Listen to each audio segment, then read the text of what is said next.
Assalamualaikum warahmatullahi wabarakatuh. Perkenalkan, nama saya Galda Afra Agastya dengan NIM 2104211000043.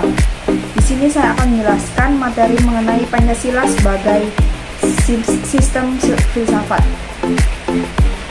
Yang pertama, saya akan menjelaskan pengertian dari filsafat, yaitu filsafat merupakan bentuk dari kata Arab yaitu falsafah.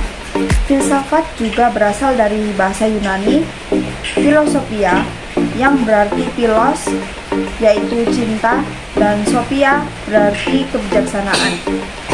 Jadi, filosophia merupakan cinta kepada kebijaksanaan atau cinta kepada kebenaran. Jadi maksudnya, setiap orang yang berfilsafat diharapkan menjadi bijaksana. Filsafat mempunyai arti alam pikiran atau alam berpikir. Berfilsafat berarti berpikir.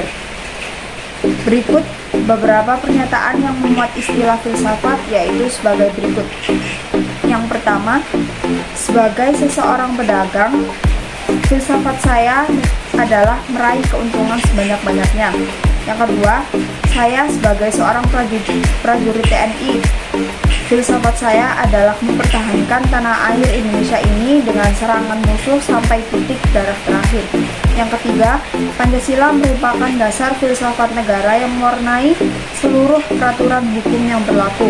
Yang keempat, sebagai seorang wakil rakyat, maka filsafat saya adalah bekerja untuk membela kepentingan rakyat. Berdasarkan pernyataan di atas, muncul beberapa pengertian filsafat berdasarkan watak dan fungsi menurut Titus, Smith, dan Nolan sebagai berikut, yaitu yang pertama, filsafat secara informal merupakan sekumpulan sikap dan kepercayaan terhadap kehidupan dan alam yang diterima secara tidak kritis. Yang kedua, filsafat secara formal merupakan suatu proses kritik atau pemikiran terhadap kepercayaan dan sikap yang sangat dijunjung tinggi.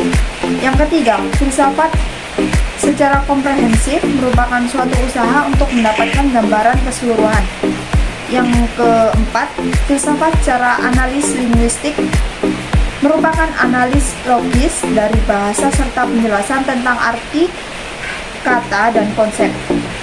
Yang kelima, filsafat secara aktual fundamental merupakan sekumpulan problematik yang langsung mendapat perhatian manusia dan dicarikan jawaban oleh ahli-ahli filsafat. Yang kedua, alasan diperlukan kajian Pancasila sebagai sistem filsafat. Mengapa Pancasila disebut sebagai sistem filsafat? Karena Pancasila mengandung pandangan, nilai, dan pemikiran yang dapat menjadi substansi dan isi pembentukan ideologi Pancasila. Selain itu, Pancasila dikatakan sebagai filsafat dikarenakan Pancasila merupakan hasil perenungan jiwa yang mendalam yang dilakukan oleh the founding father yang telah dituangkan dalam suatu sistem. Filsafat Pancasila memberikan pengetahuan dan pengertian secara ilmiah, yaitu tentang hakikat dan dari Pancasila. Pancasila yang terdiri atas 5 sila pada hakikatnya merupakan sistem filsafat. Lalu, apa alasan diperlukan kajian Pancasila sebagai genetivus objektivus dan genetivus subjektivus?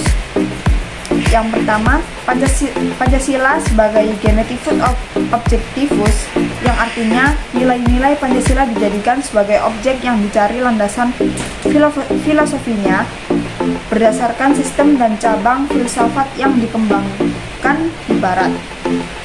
Yang kedua, sedangkan Pancasila sebagai genetivus subjektivus, artinya nilai-nilai Pancasila yang dipergunakan untuk mengkritisi berbagai aliran filsafat yang berkembang, baik untuk hal-hal yang sesuai dengan nilai-nilai Pancasila maupun untuk melihat nilai-nilai yang tidak sesuai dengan nilai Pancasila. Terdapat 3 landasan filsafat Pancasila, yaitu yang pertama, landasan ontologis filsafat Pancasila. Ontologis merupakan cabang filsafat yang membahas hakikat yang paling dalam dari sesuatu yang ada, yaitu unsur yang paling umum dan bersifat abstrak, disebut dengan istilah substansi. Yang kedua, landasan epistemologis filsafat Pancasila. Epistemologis adalah cabang filsafat pengetahuan yang membahas tentang sifat dasar pengetahuan, kemungkinan, lingkup, dan dasar umum pengetahuan. Yang ketiga, landasan aksiologis Pancasila.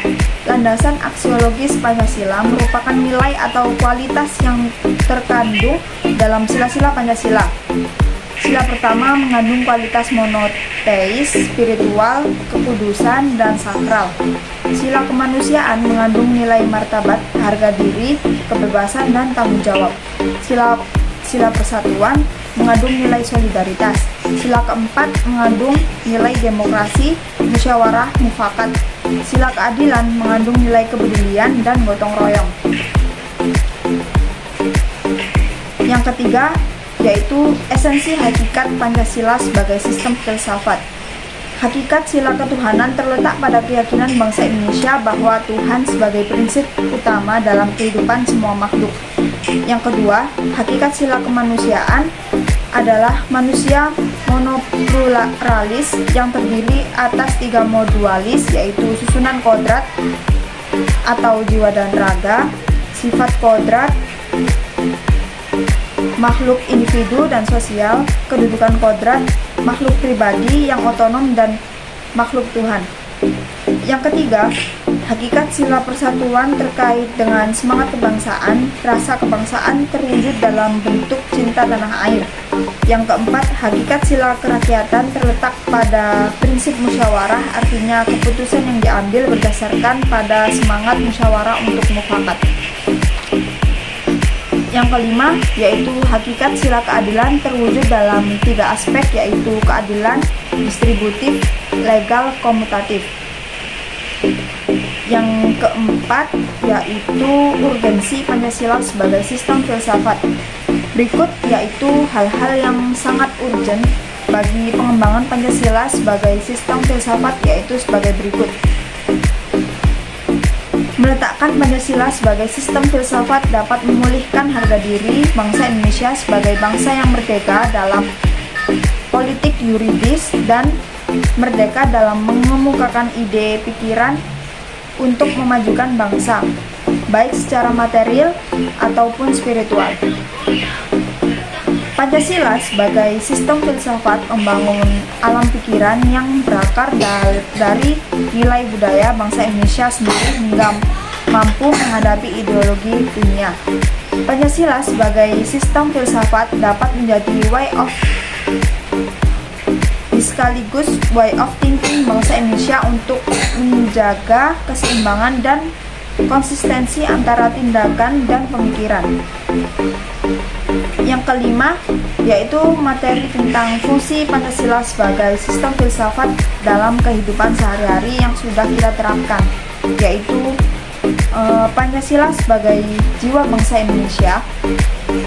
Yang kedua, Pancasila sebagai kepribadian bangsa Indonesia. Yang ketiga, Pancasila sebagai sumber dari semua sumber hukum. Yang keempat, Pancasila sebagai pandangan hidup bangsa. Yang kelima, Pancasila sebagai dasar negara. Demikian materi yang dapat saya sampaikan. Kurang lebihnya saya mohon maaf.